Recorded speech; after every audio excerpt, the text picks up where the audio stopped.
अगर ये वीडियो आप कॉलेज के एग्जाम्स क्लियर करने के लिए देख रहे हैं तो ये वीडियो आपके लिए नहीं है। लेकिन अगर आप बेल को सत्य में अच्छे तरीके से समझना चाहते हैं तो आप बिल्कुल सही जगह पर आए हैं। अगर किसी व्यक्ति को लॉफुल कस्टडी से रिलीज करना है तो उसके लिए जो इंस्ट्रूमेंट यूज होता है उसे कहते हैं बेल।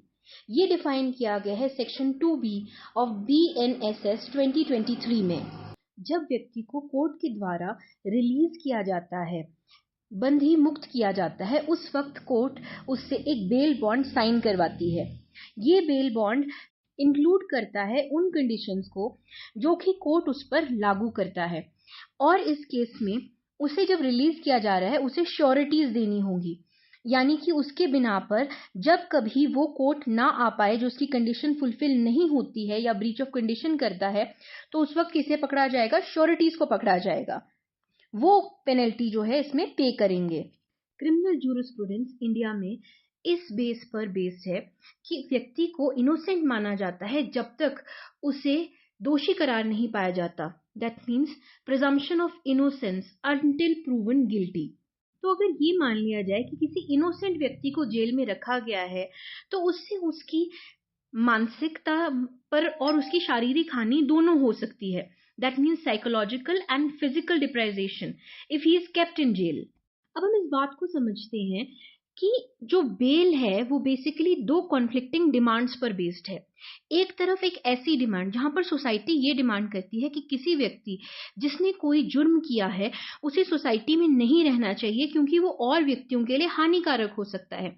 वहीं पर एक दूसरी डिमांड कि अंडर आर्टिकल 21 कोई भी व्यक्ति को आप मतलब डिटेंशन में नहीं रख सकते, वो against to right to liberty होगा और वो फंडामेंटल राइट्स के खिलाफ है। तो इस केस में कोर्ट को जब भी कभी ये देखना है कि किसी व्यक्ति को बेल देनी चाहिए या नहीं देनी चाहिए, तो उस पर्टिकुलर केस में कोर्ट को इन दोनों चीजों को बैलेंस करके चलना पड़ता है।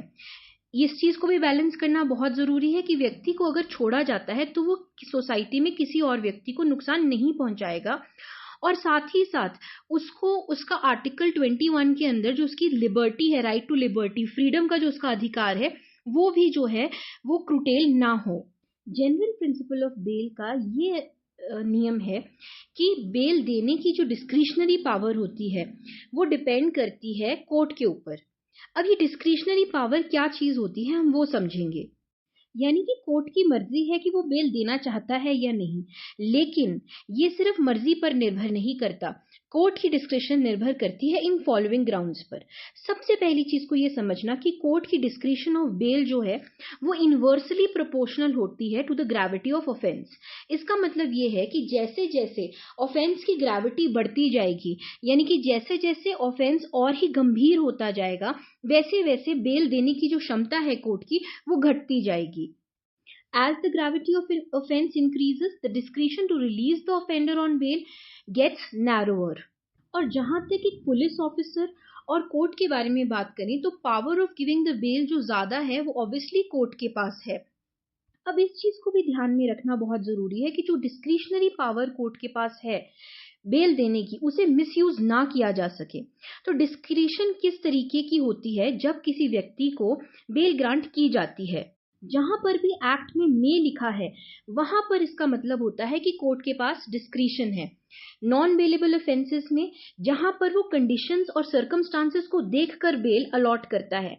अब वो कंडीशंस और सर्कमस्टांसेस क्या होते हैं? सबसे पहले कोर्ट ये देखेगा कि उस पे क्या चार्जेस लगे हैं, उस चार्जेस का क्या नेचर ऑफ एक्यूजेशन है, मतलब क्या उस तरीके की क्या ग्रेविटी है।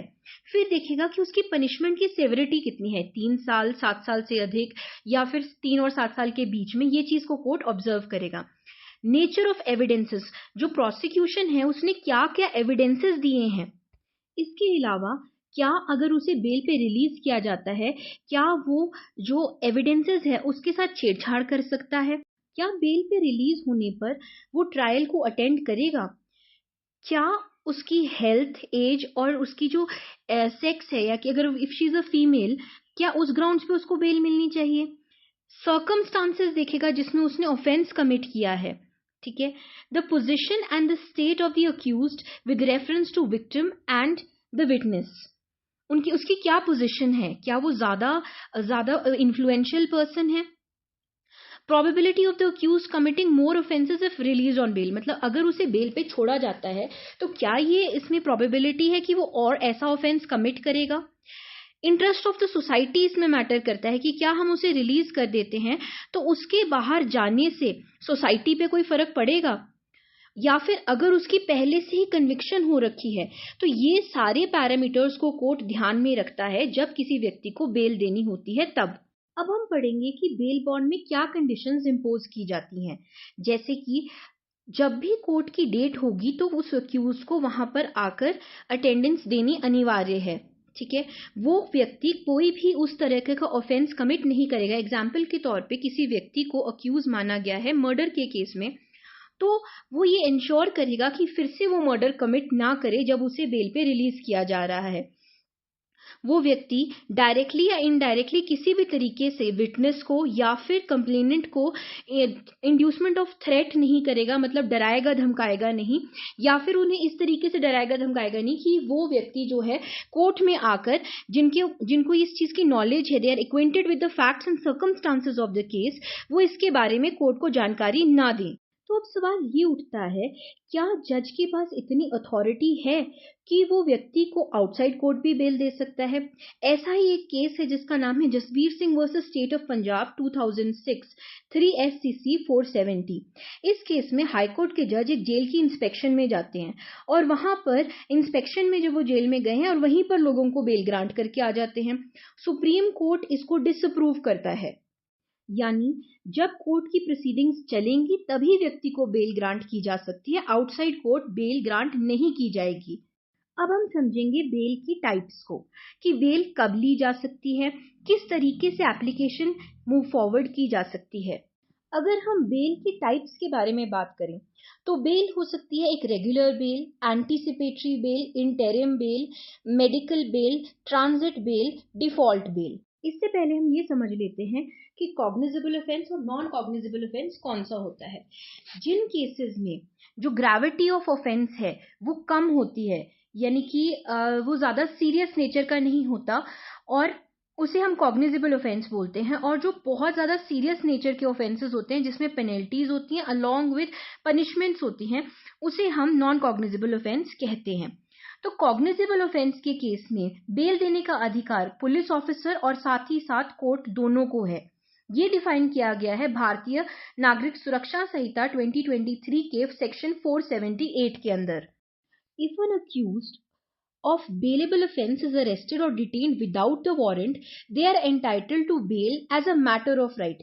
यानी कि जब भी एक बेलेबल ऑफेंस होता है, इन दैट पर्टिकुलर केस क्या हो सकता है कि उस अक्यूज्ड को बेल पे रिलीज किया जा सकता है और वो उसका अधिकार है, it is a matter of right.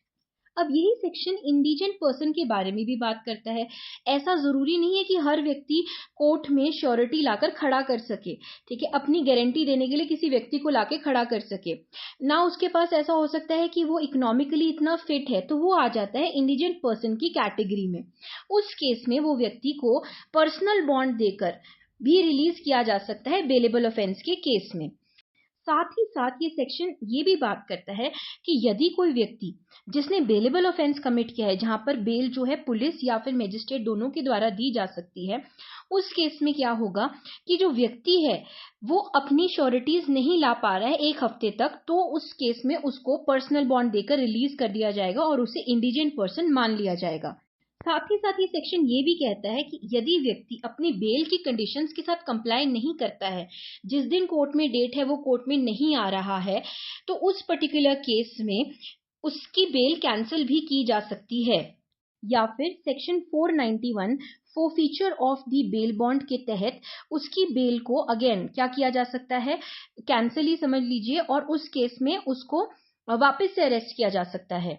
अगला सेक्शन जो हम पढ़ेंगे वो है 480, जो बात करता है नॉन बेलेबल ऑफेंस के केस में, जहां पर बेल पुलिस के द्वारा नहीं मिल सकती है, वहां पर आपको कोर्ट से जाकर ही बेल लेनी होगी। तो ऐसे केस में क्या होगा, एग्जाम्पल के तौर पर अगर मर्डर कमिट हो जाता है तो इस केस में पुलिस के पास ये अधिकार है कि वो वारंट के बिना आपको अरेस्ट कर सकती है। अरेस्ट करके वो आपको कोर्ट लेके जाएगी।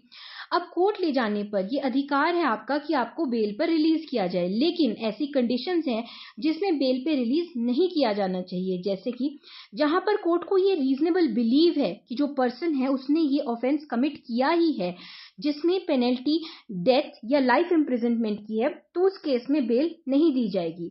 या फिर ऐसा कोई ऑफेंस जो कि इस नेचर का है जिसमें पेनल्टी और इम्प्रिजनमेंट जो है वो 7 साल से अधिक है, तो भी जो है उसमें आपको बेल नहीं दी जाएगी। या फिर ऐसी कोई ऑफेंस जिसमें 7 साल और 7 साल से अधिक की मतलब पनिशमेंट है और आपकी उसमें कन्विक्शन हो चुकी है, यानी कि आप सजा ऑलरेडी भुगत चुके हैं और फिर से वही आप ऑफेंस कमिट कर रहे हैं 2 या 2 से अधिक बार, तो उस पर्टिकुलर केस में भी जो है बेल मिलनी थोड़ी मुश्किल हो जाती है। लेकिन 480 ये भी कहता है कि यदि व्यक्ति एक औरत है या फिर कोई बच्चा है या फिर कोई ऐसा व्यक्ति है जो कि किसी तरह से इन्फर्म है, यानी कि बॉडी कोई प्रॉब्लम है उसको, तो उसे बेल पे रिलीज किया जा सकता है। लेकिन इन दोनों केसेस में कोर्ट के पास डिस्क्रिशनरी पावर है, वो अपनी समझ से और जो कंडीशंस हमने पढ़ी हैं उन्हें ध्यान में रखते हुए व्यक्ति को बेल जो है वो दे सकता है।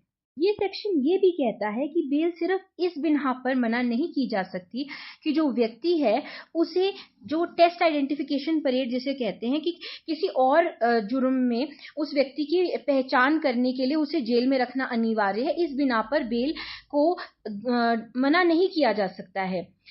या फिर पुलिस कस्टडी 15 दिन से ज्यादा की कोई व्यक्ति मतलब पुलिस मांग रही है तो भी व्यक्ति को बेल डिनाई नहीं की जा सकती है। या फिर अगर अक्यूज्ड लिखित में देने को तैयार है कि वो जो कोर्ट में जो भी कंडीशंस उस पर लगाई जा रही हैं वो उसके साथ कंप्लाई करने को तैयार है, तो इन कंडीशन में उसको बेल मिल सकती है। अब इसी केस में जहां पर नॉन बेलेबल ऑफेंस का केस आता है वहां पर ये चीज अनिवार्य है कि बेल लेने से पहले एक नोटिस जो है वो पब्लिक प्रोसिक्यूटर को देना अनिवार्य है और उसको जो है बेल देने से पहले जो आपके जज हैं उसको पब्लिक प्रोसिक्यूटर को सुनना भी अनिवार्य है।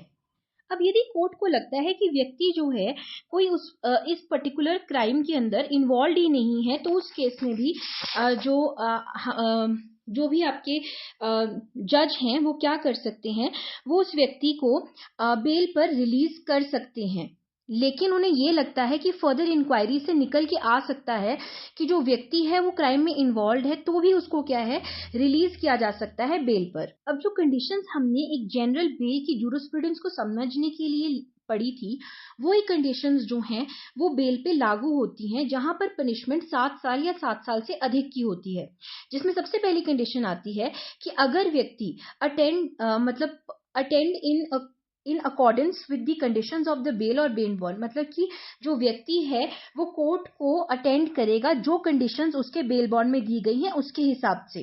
That such person shall not commit an offence of which he is accuse और सस्पेक्टेड, मतलब वो व्यक्ति वो ऑफेंस कमिट नहीं करेगा जिसके लिए वो ऑलरेडी बुक किया गया है।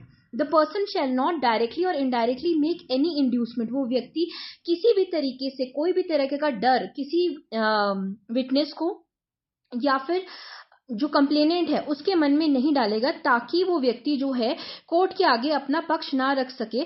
तो ये कंडीशंस उसके बेल बॉन्ड में लिखी जाएंगी जिसके साथ उसे कंप्लाई करना है।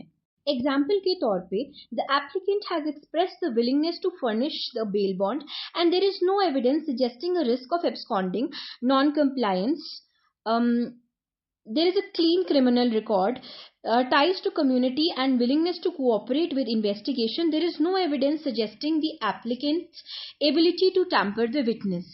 तो इस तरीके का एक बेल बॉन्ड बनाया जाता है। 480 का क्लॉज 6 ये भी बोलता है कि अगर ट्रायल 60 दिन के अंदर अंदर उस डेट से जिस दिन से एविडेंस की शुरुआत हुई है कंप्लीट ना हो और व्यक्ति कस्टडी में ही रखा गया है, तो उसके पास राइट है कि वो रिलीज किया जा सकता है बेल पर at the satisfaction of the magistrate. Again discretion magistrate के पास दी गई है।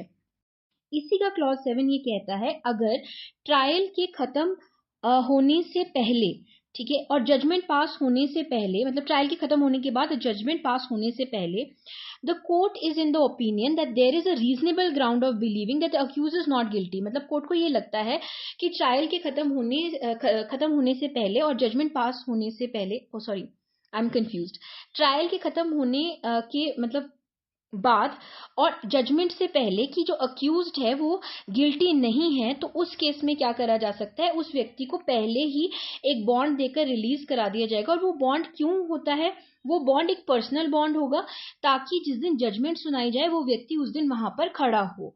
तो ये जो हमने 2 सेक्शंस पढ़े हैं, ये होती है रेगुलर बेल। ये दोनों बेल व्यक्ति को तभी मिलती है जब वो अरेस्ट हो चुका है। तो रेगुलर बेल तभी ग्रांट होगी जब वो व्यक्ति अरेस्ट हो चुका है। अब हम सेकेंड पार्ट में टाइप्स ऑफ बेल में एंटीसिपेटरी बेल और डिफॉल्ट बेल एक्सेट्रास करेंगे, क्योंकि अभी वीडियो बहुत लंबी हो रही है, तो इसीलिए हम इस वीडियो को यहीं पे रोकते हैं।